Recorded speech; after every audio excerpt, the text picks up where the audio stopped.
Hi friends, welcome back to my channel. ಇವತ್ತಿನ ವಿಡಿಯೋದಲ್ಲಿ ಗರ್ಭಿಣಿ ಸ್ತ್ರೀಯರಿಗೆ ಕೆಮ್ಮು ಬಂದರೆ ಮಗು ಭಯ ಪಡುತ್ತಾ ಮತ್ತು ಕೆಮ್ಮು ಮಾಡೋದ್ರಿಂದ ಮಗುಗೆ ಏನಾದರೂ ತೊಂದರೆ ಆಗುತ್ತಾ? ಯಾಕಂದರೆ ಬಿಗಿ ಹಿಡಿದು ಕೆಮ್ತೀವಿ, ಹೊಟ್ಟೆ ಶೇಕ್ ಆಗುತ್ತೆ. ಸೊ ಈ ಕಾರಣದಿಂದ ಕೆಮ್ಮುವಾಗ ಮಗುಗೆ ಏನಾದರೂ ತೊಂದರೆ ಆಗುತ್ತಾ ಅಂತ ಕೇಳುವಂತಹ ಗರ್ಭಿಣಿ ಸ್ತ್ರೀಯರಿಗೆ ಇವತ್ತಿನ ವಿಡಿಯೋ ತುಂಬ ಯೂಸ್ಫುಲ್ ಆಗಿರುತ್ತೆ. ಯಾಕಂತಂದರೆ ಈಗ ವೆದರ್ ಚೆನ್ನಾಗಿಲ್ಲ, ವಿಂಟರ್ ಸ್ಟಾರ್ಟ್ ಆಯ್ತಲ್ವಾ. ಸೊ ತುಂಬ ಜನರಿಗೆ ಬಿಸಿನೀರು ಕುಡಿದ್ರು ಅಷ್ಟೇ, ಇಲ್ಲ ತಣ್ಣೀರು ಏನಾದರೂ ಯಾಮಾರಿ ಕುಡಿದ್ರು ಅಷ್ಟೇ, ಏನೇ ಕುಡಿದು ಮೇಂಟೈನ್ ಮಾಡ್ಕೊಂಡು ಬಂದರೂ ಕೂಡ ಹೆಲ್ತ್ ಬಂದು ಬಾಚದಂತೂ ಸಹಜನೇ. ವೆದರ್ ಆ ಥರ ಇದೆ. ತಣ್ಣಗಿರೋ ಗಾಳಿ ಮೂಗಲ್ ಹೋದ್ರೂ ಕೂಡ ಕೆಮ್ಮು ಶುರು ಆಗುತ್ತೆ. ಸೊ ಈ ರೀತಿ ಕೆಮ್ಮುವಾಗ ಮಗು ಬಂದು ಹೆದರ್ಕೊಳುತ್ತಾ, ನೆಕ್ಸ್ಟ್ ಮಗುಗೆ ಬಂದು ಏನಾದರೂ ತೊಂದರೆ ಆಗುತ್ತಾ, ಮಗು ಭಯ ಪಡುತ್ತಾ, ಮಗುಗೆ ಅದು ಕೇಳಿಸುತ್ತಾ ಅಂತ ನೀವು ಕೇಳಿದ್ರೆ ಖಂಡಿತವಾಗ್ಲೂ ಕೇಳಿಸುತ್ತೆ. ನಿಮ್ಮ ಮಗುಗೆ 3 ತಿಂಗಳಾದ್ಮೇಲೆ ನೀವು ಕೆಮ್ಮೋದಾಗ್ಲಿ ಇಲ್ಲ ನಿಮ್ಮ ಹಾರ್ಟ್ ಬೀಟ್ ಆಗಲಿ ಪ್ರತಿಯೊಂದು ಮಗುಗೆ ಕೇಳಿಸುತ್ತೆ. ಜಾಸ್ತಿ ನಿಮ್ಮ ಹಾರ್ಟ್ ಬೀಟ್ ಬಂದು ಮಗುಗೆ ಕೇಳಿಸ್ತಾನೆ ಇರುತ್ತೆ. ಯಾಕಂದ್ರೆ ನೀವು ನೈಟ್ ಟೈಮಲ್ಲಿ ಹೇಗೂ ಮಾತಾಡಲ್ಲ, ಮಲಗಿರ್ತೀರಾ, ಕಾಮಾಗಿ ಮಲಗಿರ್ತೀರಾ, ಕರೆಕ್ಟಾ? ಸೊ ಅವಾಗ ಹಾರ್ಟ್ ಬೀಟ್ ಒಂದೇ ಮಗುಗೆ ಜಾಸ್ತಿ ಕೇಳಿಸೋದು. ಸೊ ಅದೇ ಟೈಮಲ್ಲಿ ಮಗುಗೆ ಒಂದು ವ್ಯತ್ಯಾಸವಾದಂತಹ ಒಂದು ಸೌಂಡ್ ಯಾವಾಗಲೂ ಕೇಳಿಸೋದಂದ್ರೆ ಕೆಮ್ಮುದೇನೆ. ಸೊ ನೀವು ಕೆಮ್ಮುವಾಗ ಮಗುಗೆ ಏನೂ ಅಂತ ಡಿಸ್ಟರ್ಬೆನ್ಸ್ ಆಗಲ್ಲ. ಯಾಕಂತಂದ್ರೆ ಅಮ್ನಿಯೋಟಿಕ್ ಫ್ಲೂಡ್ ಅಲ್ಲಿ ಪಾಪು ಇರೋದ್ರಿಂದ ಹೆಚ್ಚಾದಂಥ ಬಾಧಿಸೋದಾಗ್ಲಿ ಅಂತವೆಲ್ಲ ಏನು ಮಗುಗೆ ಇರೋದಿಲ್ಲ. ಸೊ ನಿಮಗೆ ಕೆಮ್ಮೋದಾಗ್ಲಿ ಇಲ್ಲ ನೀವು ಕೆಮ್ಮಿನ ಶಬ್ದ ಆಗಲಿ ಮಗುಗೆ ಯಾವುದೇ ರೀತಿ ಪ್ರಾಬ್ಲಮ್ ಕೊಡಲ್ಲ. ನೀವು ಕೆಮ್ಮನ್ನ ಅಡಗ್ಸಕ್ಕೆ ಹೋಗ್ಬೇಡಿ ಭಯಪಟ್ಟು ಅಯ್ಯೋ ಮಗುಗೆ ಏನಾಗುತ್ತೋ ಅಂತ.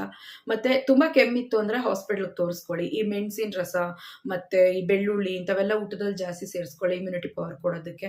ಸೊ ಕೆಮ್ಮೆಲ್ಲ ಬಂತು ಅಂತಂದ್ರೆ ಬೇಗ ಮೇಲಾಗಲ್ಲ. ಸೊ ಅವಾಗ ಹಾಸ್ಪಿಟ್ಲಿಗೆ ಹೋಗಿ ಖಂಡಿತವಾಗ್ಲೂ ಒಂದು ಟ್ಯಾಬ್ಲೆಟೋ ಒಂದು ಸಿರಪ್ಪೋ ನೀವು ಬಂದು ಡಾಕ್ಟರ್ ಹತ್ರ ಪ್ರಿಸ್ಕ್ರೈಬ್ ಮಾಡ್ಕೋಬೇಕು. ಓನ್ ಆಗಿ ಮೆಡಿಕಲ್ ಸ್ಟೋರ್ಗೆ ಹೋಗಿ ಕೆಮ್ಮಿಗೋ ಇಲ್ಲ ನೆಗಡಿಗೋ ನೀವು ಟ್ಯಾಬ್ಲೆಟ್ಸ್ ತಗೊಳ್ಳೋ ಹಾಗಿಲ್ಲ. ಪ್ರೆಗ್ನೆನ್ಸಿಯಲ್ಲಿ ಓನ್ ಆಗಿ ನಾವು ತಗೊಂಡ್ರು ಅದು ತೊಂದರೆ ಆಗುತ್ತೆ. ಪ್ರೆಗ್ನೆನ್ಸಿಗೆ ಅಂತಾನೆ ಪ್ರೆಗ್ನೆಂಟ್ ಲೇಡೀಸ್ಗೆ ಅಂತಾನೆ ಒಂದು ಸೇಫ್ ಆಗಿರುವಂತಹ ಒಂದು ಟ್ಯಾಬ್ಲೆಟ್ಸ್ ಆಗಲಿ ಇಲ್ಲ ಸಿರಪ್ಸ್ ಆಗಲಿ, ಈ ಕೆಮ್ಮಗಂತೂ ಸಿಕ್ಕಾಪಟ್ಟೆ ಸಿರಪ್ಸ್ ಸಿಗುತ್ತೆ ಅಂತ ಹೇಳಿ ಕೇಳಿ ತಗೊಳ್ಬಾರ್ದು. ಸೊ ನಮಗೆ ಅಂತಂದ್ರೆ ಪ್ರೆಗ್ನೆನ್ಸಿ ವಿಮೆನ್ಸ್ಗೆ ಅಂತಾನೆ ಪರ್ಟಿಕ್ಯುಲರ್ ಆಗಿ ಅಂತ ಇದಕ್ಕೆ ಅಂತಾನೆ ಒಂದಷ್ಟು ಇರ್ತವೆ. ಸೊ ಅದ್ರಲ್ಲಿ ನೋಡಿ ಡಾಕ್ಟರ್ಸ್ ನಿಮ್ಮ ಹೆಲ್ತ್ ಕಂಡೀಷನ್ ನೋಡಿ ಕಮ್ಮಿ ಇದೆಯಾ ಜಾಸ್ತಿ ಇದೆಯಾ ನೋಡಿ ಕೊಡ್ತಾರೆ. ಸೊ ನೀವು ಬಂದು ಕಮ್ಮಿ ಇದ್ರೆ ಜಾಸ್ತಿ ಪವರ್ ಇರೋ ಸಿರಪ್ ತಗೊಳ್ಳೋದೋ ಇಲ್ಲ ಜಾಸ್ತಿ ಕೆಮ್ಮಿರುವಾಗ ಕಮ್ಮಿ ಪವರ್ ಇರೋ ಸಿರಪ್ ತಗೊಂಡ್ರೆ ಖಂಡಿತವಾಗ್ಲೂ ಮೇಲಾಗಲ್ಲ. ಸಿರಪ್ ತಗೊಂಡ್ರೆ ತುಂಬಾನೇ ಕೈಕಾಲು ನಡ್ಕ ಬರುತ್ತೆ, ಶೇಕ್ ಆಗುತ್ತೆ, ಬಾಡಿ ಎಲ್ಲ ವೈಬ್ರೇಟ್ ಆಗುತ್ತೆ. ಸೊ ಹಾಗಾಗಿ ಓನ್ ಪ್ರಿಸ್ಕ್ರೈಬ್ ಮಾಡ್ಕೋಬಾರ್ದು. ನಿಮ್ ವೀಕ್ನೆಸ್ ಏನಿದ್ರು ಡಾಕ್ಟರ್ ಹತ್ರ ಹೇಳ್ಬಿಟ್ಟು ನೀವು ಬಂದು ಮೆಡಿಸಿನ್ಸ್ನ ತಗೋಬೇಕು. ಸೊ ಕೆಮ್ಮು ಮಾಡಿದಾಗ ನಿಮಗೆ ಗಂಟಲು ನೋವು, ಹೊಟ್ಟೆ ನೋವೆಲ್ಲ ಬಂತು ಅಂದ್ರೆ ನೀವು ಡಾಕ್ಟರ್ ಹತ್ರ ಹೇಳಿ ತಗೊಳ್ಳಿ.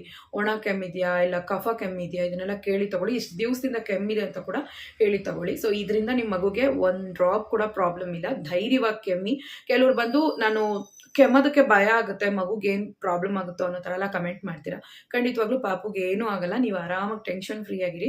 ಸೊ ಮ್ಯಾಕ್ಸಿಮಮ್ 3 ಡೇಸ್ ಒಳಗಡೆ ಕೆಮ್ಮು ಏನಿದ್ರು ಮೇಲ್ ಮಾಡ್ಕೊಳ್ಳೋ ಥರ ಡಾಕ್ಟರ್ಸ್ ಹತ್ರ ಬಂದು ನೀವು ಹೇಗಿರಬೇಕು ಅನ್ನೋದೆಲ್ಲ ಕೇಳ್ಕೊಳ್ಳಿ. ಮೇಯ್ನ್ ಆಗಿ ಕೋಲ್ಡ್ ಐಟಮ್ಸ್ ತಗೋಬೇಡಿ, ತಣ್ಣೀರು ಕುಡಿಬೇಡಿ, ಬಿಸಿನೀರು ಕುಡೀರಿ ಆದಷ್ಟು. ಸೊ ಜಾಸ್ತಿ ರೈಸ್ ತಗೋಬೇಡಿ, ತುಂಬ ತಂಪಾಗಿರೋ ವಿಷಯಗಳನ್ನ ಮಾಡಬೇಡಿ. ಒಂದು 3-4 ಡೇಸ್ ಫ್ರೂಟ್ಸ್ ಏನು ತಿನ್ನಬೇಡಿ, ಅಂದರೆ ಕೋಲ್ಡ್ ಕೊಡುವಂಥ ಫ್ರೂಟ್ಸ್. ಸೊ ನೆಗಡಿ ಇಂಥವೆಲ್ಲ ಆದಾಗ ಆರೆಂಜ್ ತಿನ್ಬೋದು, ಆದರೆ ಕೆಮ್ಮಾದಾಗ ನಾವು ಈ ಹುಳಿ ಪದಾರ್ಥಗಳು ತಗೊಳ್ಳುವಾಗ ಇನ್ನೂ ಕೆಮ್ಮು ಜಾಸ್ತಿ ಆಗುತ್ತೆ ಅಂತ ಹೇಳ್ತಾರೆ. ಸೊ ನೀವು ಡಾಕ್ಟರ್ಸ್ ಹತ್ರ ಬಂದು ಫ್ರೂಟ್ಸ್ ಬಗ್ಗೆ ಏನಿದ್ರು ಕೇಳ್ಕೊಳ್ಳಿ. ಸೊ ಡ್ರೈ ಫ್ರೂಟ್ಸ್ ಎಲ್ಲನೂ ತಗೋಬೋದು. ಆ ಫ್ರೂಟ್ಸ್ನ ಒಂದು 2-3 ದಿವಸ ಕೆಮ್ಮು ಮೇಲಾಗೋವರೆಗೂ ಕೇಳ್ಬಿಟ್ಟು ಯಾವ್ದು ತಗೋಬೇಕು ಅದನ್ನ ತಗೊಳ್ಳಿ, ಬೇಡದೆ ಇರೋದನ್ನ ಅವಾಯ್ಡ್ ಮಾಡಿ. ಸೊ ಈ ಆ್ಯಪಲ್ಸ್, ಈ ಪೊಮಗ್ರಾನೇಟ್ ಎಲ್ಲನೂ ಕೆಲವೊಂದು ಶೀತ, ಈ ಕಸ್ಟರ್ಡ್ ಆಪಲ್ ಇವೆಲ್ಲನೂ ಶೀತ ಆಗುತ್ತೆ. ಸೊ ಅದಕ್ಕೋಸ್ಕರ ಹೇಳ್ತಾ ಇದ್ದೀನಿ. ಅದಕ್ಕೆ ಅಂತ ಹೀಟ್ ಫುಡ್ ಯಾವುದು ಅಂತ ಕೇಳಿ ತಗೊಳ್ಳೋದು ಅದನ್ನು ಮಾಡಬೇಡಿ. ಫಸ್ಟ್ ಮೆಡಿಸಿನ್ಸ್ ತುಂಬಾನೇ ಮಸ್ಟ್. ನೀವು ತಗೊಳ್ಳೋ ಫುಡ್ಡು, ಕುಡಿಯೋ ಬಿಸಿನೀರು, ಮೆಡಿಸಿನ್ಸ್ ತುಂಬಾನೇ ಮುಖ್ಯ. ತಲೆಗೆ ಸ್ನಾನ ಮಾಡ್ಕೊಂಡ್ರೆ ನೀವು ಬಂದು ಬಿಸಿನೀರಲ್ಲಿ ಮಾಡ್ಕೋಬೇಕು. ಜೊತೆಗೆ ಬಿಸಿಲಲ್ಲಿ ತಲೆ ಒಣಗಿಸ್ಕೋಬೇಕು. ಇದೆಲ್ಲಾನು ಮಾಡಬೇಕು. ಪ್ರೆಗ್ನೆನ್ಸಿಯಲ್ಲಿ ಹಾರ್ಮೋನ್ ಇಂಬ್ಯಾಲೆನ್ಸ್ ಇಂದ ಬಾಡಿ ತುಂಬಾನೇ ಸೆನ್ಸಿಟಿವ್ ಆಗುತ್ತೆ.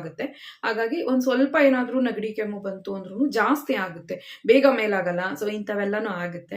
ಸೊ ಏನು ಹೆದರಿಕೆ ಬೇಡ. ಆರಾಮಾಗಿ ಡಾಕ್ಟರ್ ಹತ್ರ, ನಿಮ್ಮ ಒಂದು ಗೈನಕಾಲಜಿಸ್ಟ್ ಹತ್ರನೇ ಕೇಳಿ ನನಗೆ ಈ ರೀತಿ ಇದೆ ಅಂತ ಹೇಳಿದ್ರೆ ಅವ್ರು ಬಂದು ನಿಮ್ಗೆಲ್ಲ ಟಿಪ್ಸನ್ನು ಹೇಳ್ತಾರೆ, ಮತ್ತೆ ಒಳ್ಳೊಳ್ಳೆ ಮೆಡಿಸಿನ್ಸ್ ಕೂಡ ಪ್ರೊವೈಡ್ ಮಾಡ್ತಾರೆ.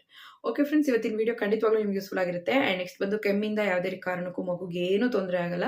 ಧಾರಾಳವಾಗಿ ಕೆಮ್ಮನ್ನ ಅಡಗ್ಸಕ್ಕೆ ಹೋಗ್ಬೇಡಿ. ಕೆಮ್ಮು ಅಡಗಿಸಿದ್ರೆ ಎದೆ ಒಂದು ರೀತಿ ನೋವು ಥರ ಬರುತ್ತೆ, ಆ ಥರ ಎಲ್ಲ ಮಾಡ್ಕೊಳಕ್ಕೆ ಹೋಗ್ಬೇಡಿ. ಯಾಕಂದರೆ ಕೆಮ್ಮು ಅಡಗಿಸೋವಾಗ ಏನಾಗುತ್ತೆ ಅಂದರೆ ಬರಬೇಕಾಗಿರೋ ಕೆಮ್ಮನ್ನು ನೀವು ದಮ್ಮಿಡ್ದು ಅಡಗಿಸೋವಾಗ ಲಂಗ್ಸ್ಗೆಲ್ಲಾನು ಒಂದು ರೀತಿ ಪ್ರಾಬ್ಲಮ್ ಆಗುತ್ತೆ.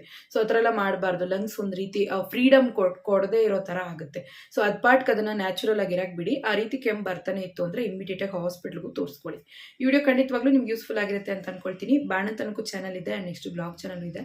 ಎರಡರ ಲಿಂಕು ಡಿಸ್ಕ್ರಿಪ್ಷನ್ ಬಾಕ್ಸಲ್ಲಿ ಕೊಟ್ಟಿರ್ತೀನಿ. ಇಷ್ಟ ಆಯಿತು ಅಂತಂದರೆ ಸಬ್ಸ್ಕ್ರೈಬ್ ಮಾಡಿಕೊಂಡು ಫಾಲೋ ಮಾಡಿ. ಟೇಕ್ ಕೇರ್, ಬಾಯ್.